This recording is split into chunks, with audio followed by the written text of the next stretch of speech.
现在呢，我是沿着都市路这条马路由南向北直行，边上石头上写的大大的梅陇两字，我们这边就是梅陇镇了啊。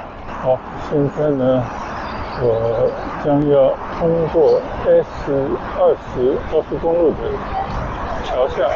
现在头顶上的这个高架呢，就是富民高架连到中环路的高架。现在头顶上的这个高架呢，就是富民高架连到中环路的高架。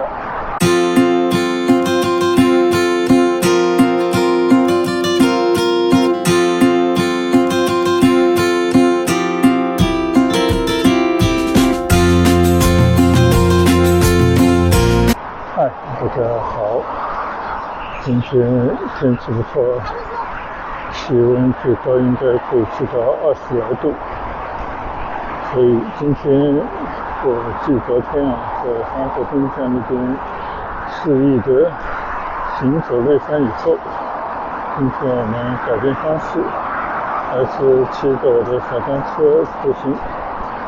那今天的目标呢，还是准备骑出闵行，向着上海市区的方向骑行。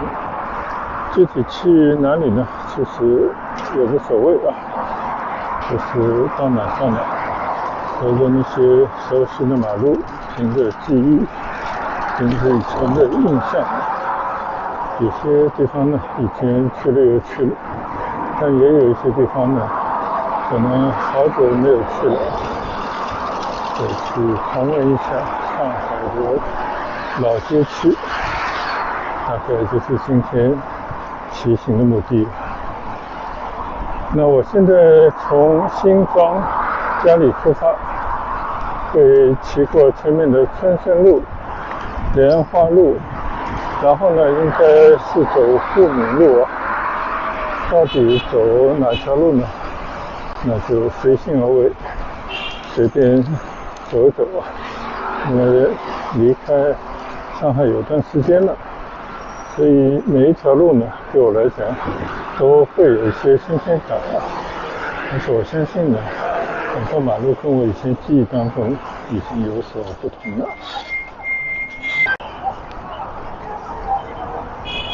现在呢，我是沿着都市路这条马路由南向北直行，前面呢就会遇到中分路，我就会右拐。这条马路呢，是我父母从城里搬迁到这边来一直生活的地方。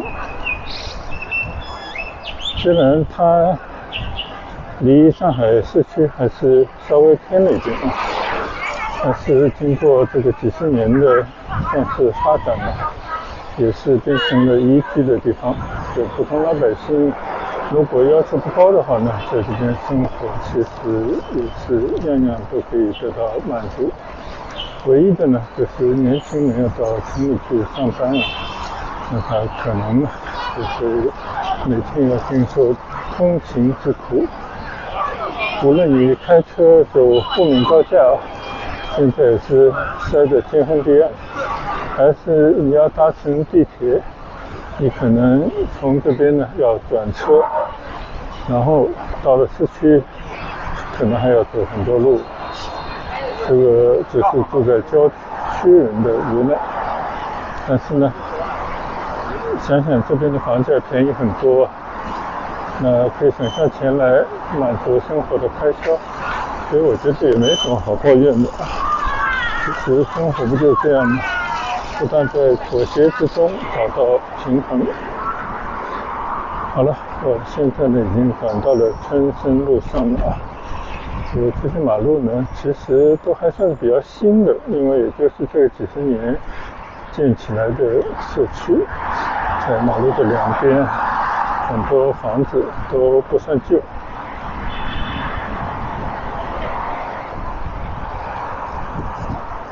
本来你9年人。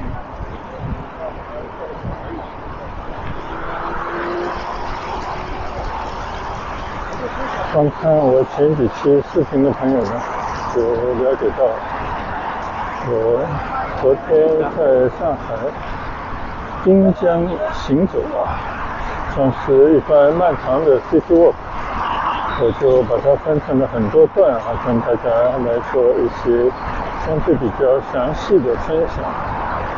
因为从我行走的黄浦江畔从杨浦滨江经过虹口滨江，再经过黄浦滨江，就是外滩那一段，一直走到徐汇滨江。虽然没有走到头但基本上也完成了从杨浦滨江到徐汇滨江的 city walk， 走了3-4个小时。虽然我在中间也休息了一下，最后呢，是因为实在电池耗尽就不得不草草收场了。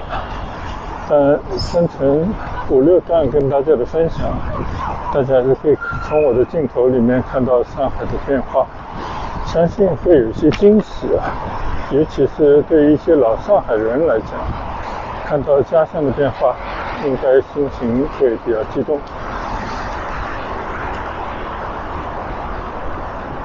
现在呢，我面对的是 S4 这条高速高架路。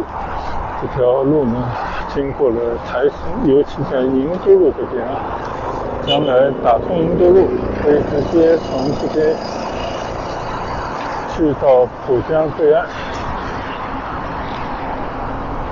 现在我从这条高架路下面穿行而过。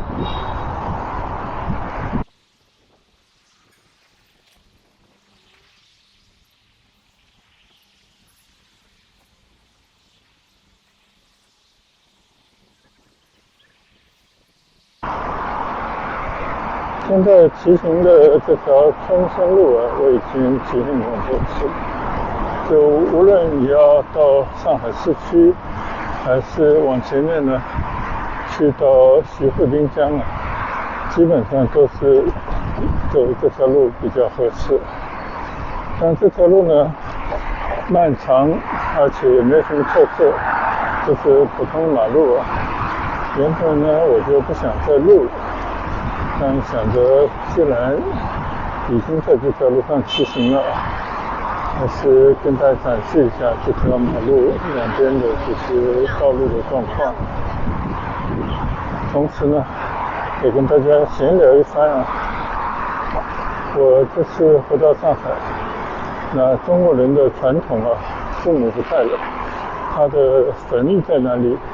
那只要但凡有可能都会回到家乡来祭拜一下自己的父母，当然也包括已经去世的长辈等等同时呢，跟自己的亲友也趁这个机会呢联络一下感情，团聚一番。我觉得这个全世界应该都差不多吧，只不过没有像中国人那样在特定的时间去纪念自己的先人，就是清明节。那历史上有很多文人墨客留下了很多的作品，那描写这种清明时节的哀伤。那这种季节呢，因为是春季雨纷纷的时候，比较阴沉，所以呢又衬托出这种氛围来。久而久之，就成了中国老百姓几千年来遵循的这样的这种传统。我们周围的邻国也有这样的传统你如果跟日本人讲哈扣马伊利，就是去扫墓的意思，他们都明白但是是不是也像中国在清明这一天集体的去祭拜自己的祖先呢？我没有详细了解过，就不是特别清楚。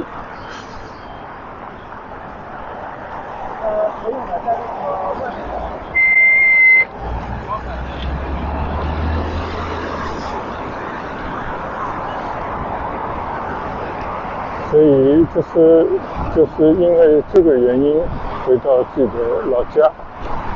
虽然上海在我的整个人生当中它只是在我比较年轻的时候，或者说孩提时代，是在这边生活的。其实我的大部分时间并没有跟上海发生太多的关系，除了有我的家人、亲友和以前的对这座城市的眷恋以外，就因为我大部分时间不是在中国其他的城市生活，就是在海外学习、工作、生活。但是到了这个年纪，回望过往，就很惊奇，自己最放不下最能够让自己思念的，就是从小长大的这块地方。虽然那个年纪还比较懵懂，对这座城市的脉络其实并不是特别的清晰但不管怎么说呢，冥冥之中总是有一种力量把我拉回到上海这座城市来，也可能得益于上海这座城市这些年来飞速的发展，也可能因为它有些历史的底蕴就近代史上沉淀下来很多的东西是中国其他的城市和地方是没有的。这个呢，在我跟大家的交流当中，时不时也会表达出我自己对这个城市的理解。那我自己觉得，在这座城市的成长这段经历是自己一生当中最宝贵的财富。那我相信现在千百万人都想挤到上海来，虽然在这边生活真的不易，但是如果真的在这边能够站下脚跟，就跟我的父母一样，毕竟他们是可以给自己，也可以给他们自己的家庭成员带来希望和比较好的未来。好了，现在呢，我已经来到莲花路上了，这边已经有左转灯了。上海呢，无论是你骑自行车还是开车，你都必须按照交通规则来叫你左转呢，你就左转。边上石头上写的大大的梅龙2字，这边就是梅龙镇了也是闵行非常著名的一个镇。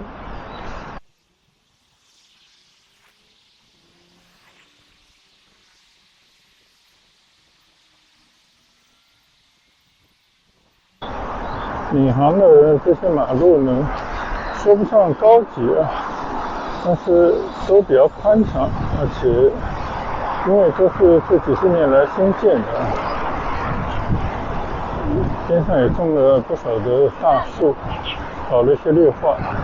只不过呢，经过一些路段，你就会发现某些地方还在建设，还在起楼。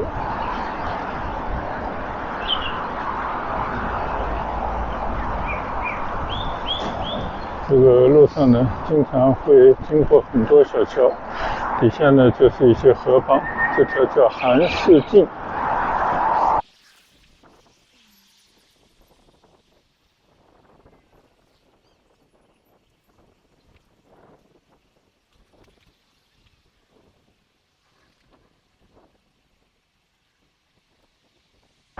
前方就是富民路了我还是打算走一段富民路，因为相对来讲是一条近道。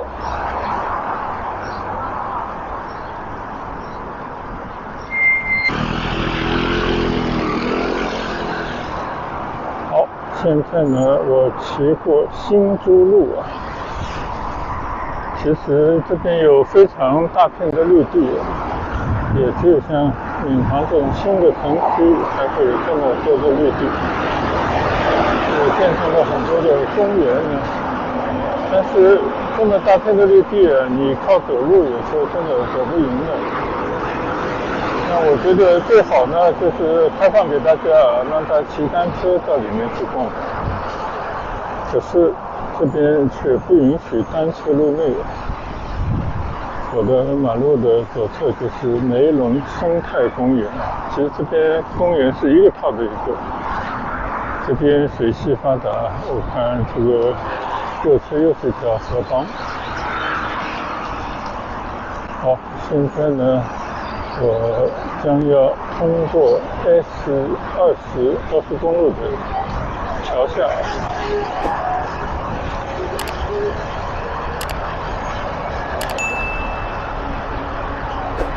好，现在呢，我继续在莲花南路上出行。现在我在S20高架路的下面通过。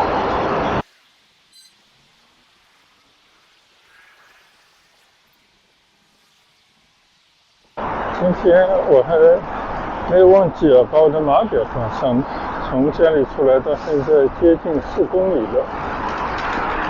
跟大家说说闲话，在骑行的时候不知不觉就骑了那么远了。我们今天也是量力而行啊，不是说少骑多少路，而是我们骑慢一点，悠闲一点的方式，不花太多力气的方式来骑行。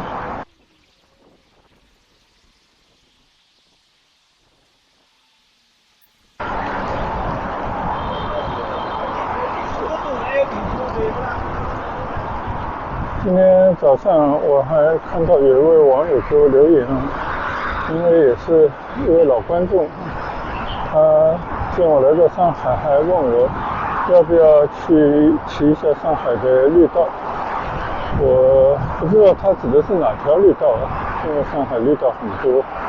那我想他可能特指的是黄浦江就是东岸，也就是浦东那边的那条绿道，有20多公里现在已经也骑过。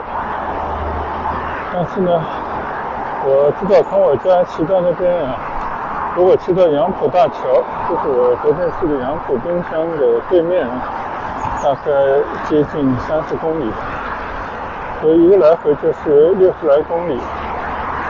我觉得我都稍微做一下准备改天如果有可能天气合适，状态良好的话呢，还是打算去挑战一下，因为以前曾经去骑过这段马路，这种绿道。现在我骑上店浦河桥，店浦河岸呢，我已经骑过很多回了，这次回来也去水清路边上的店浦河端稍稍的骑了一段。这条河非常长的，也还算开阔，所以可以展望一下，将来呢应该也是一条河岸的大绿道。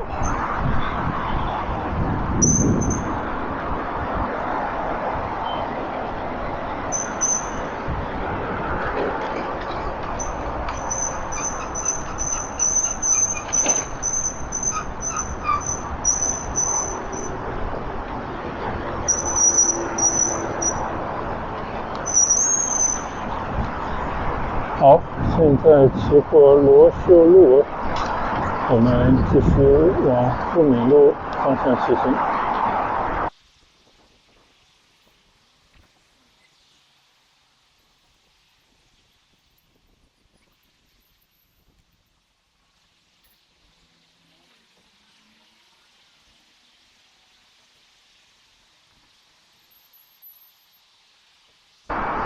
前方呢就是富民路了，我的右侧其实马路两边都是很好的窝冲，马路边上有很大的绿地都形成公园的状态。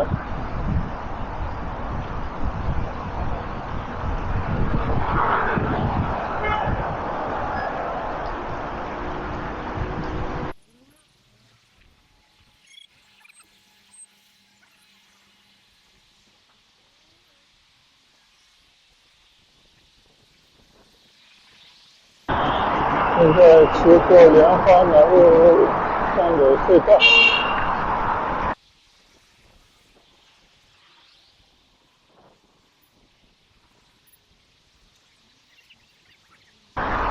好了，现在呢我已经转到了富民公路上了，我的左侧呢就是富民高架路。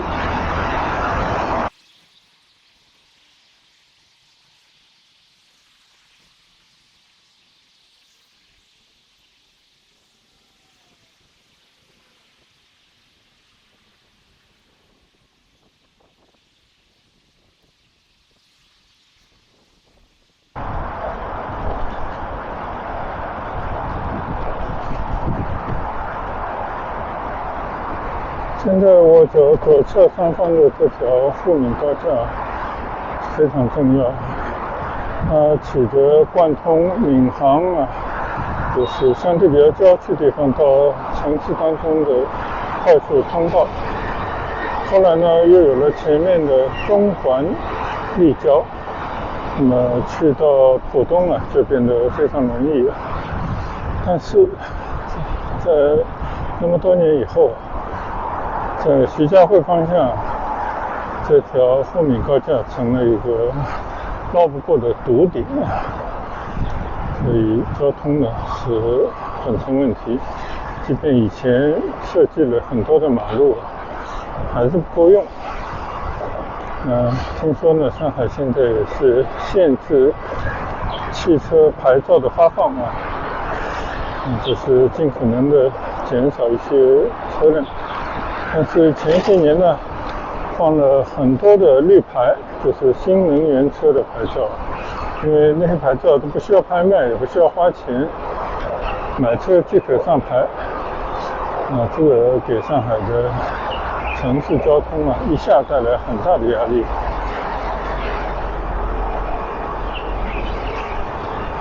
刚刚注意到我的左侧，以前的一座上海最大乐园锦江乐园现在已经被拆掉了，看到很多机械设备正在施工，以后不知道是一片商务区还是商务区和住宅混合的地方。总之就是房地产开发。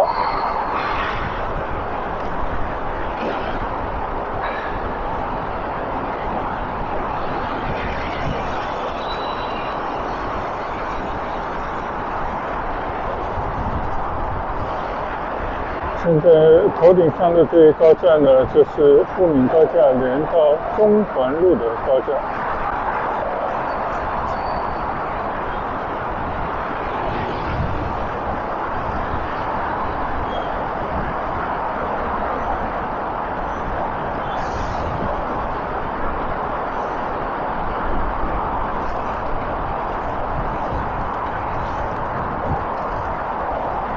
这边有一个新西南汽车站，就是去上海远郊的这些公共汽车的停靠点。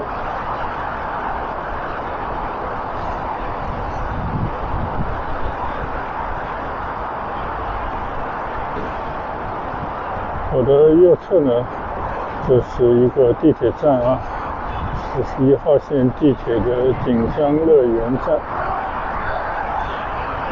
但以后锦江乐园都没有了，还要不要保持这个名字就不知道了。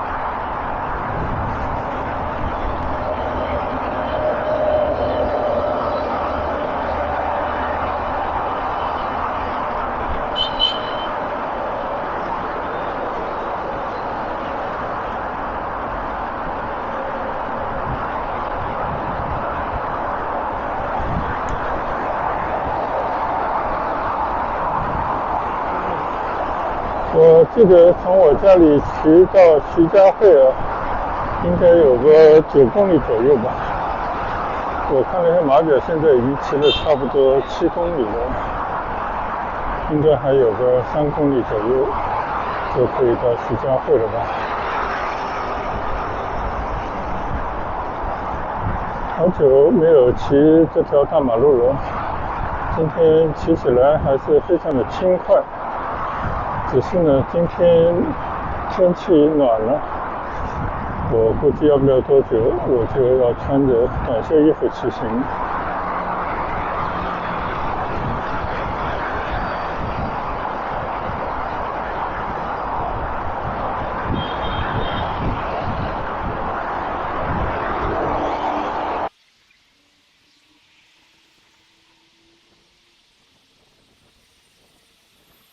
有1号线的地铁车从我身边经过，这一段还都是在路面上的，等一会儿到了南站就会进入到地下区。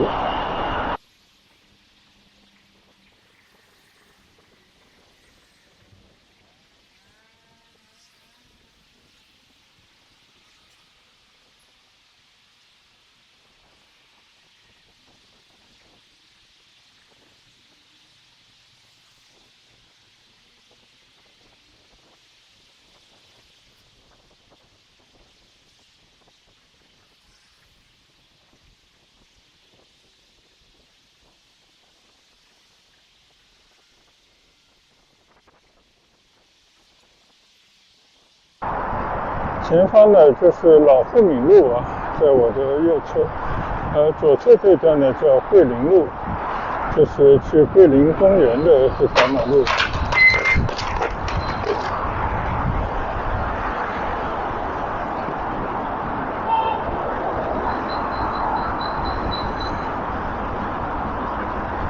我看到左侧的公交车703了，我昨天还坐过这一趟公交车。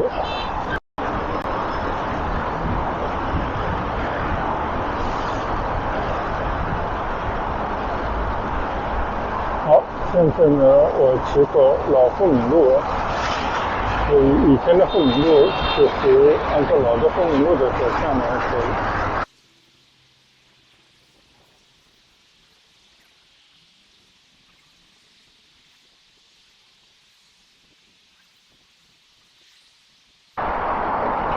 马路右侧这块区域呢，大概就是上海南站这个地方了。上海南站呢，作为一个火车站，现在好像也慢慢变成高铁站了。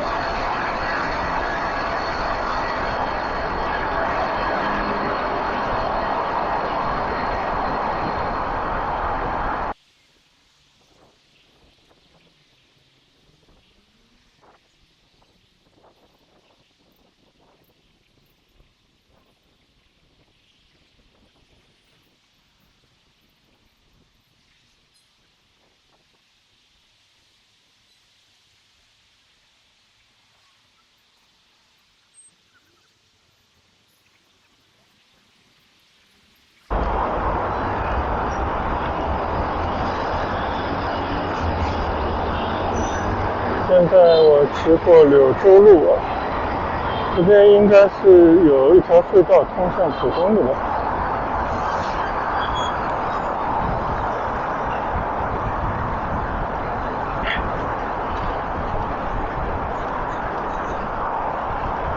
这边有个万科体育会广场，这个地方我以前看着它建起来的。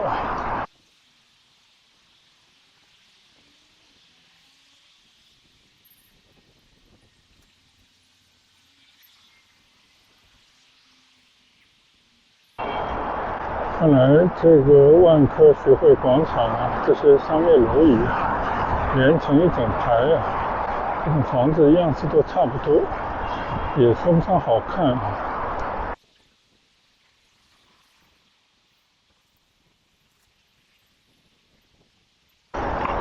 现在骑过定安路啊，刚刚等红灯的时候，我稍微看了一下码表，其实现在已经骑了接近9.5公里了。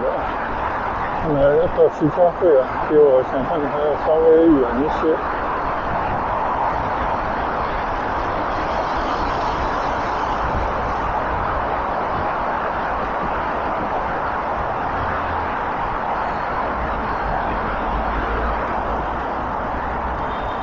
这边还是学会万科中心啊，这个区域还是挺大的哦。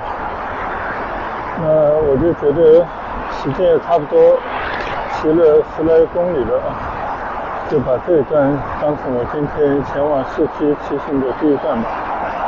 就是在路上给大家看风景，也听我唠叨啊，希望大家对上海有些新的认识。我们下一站接着聊，谢谢大家跟随和观赏，拜拜。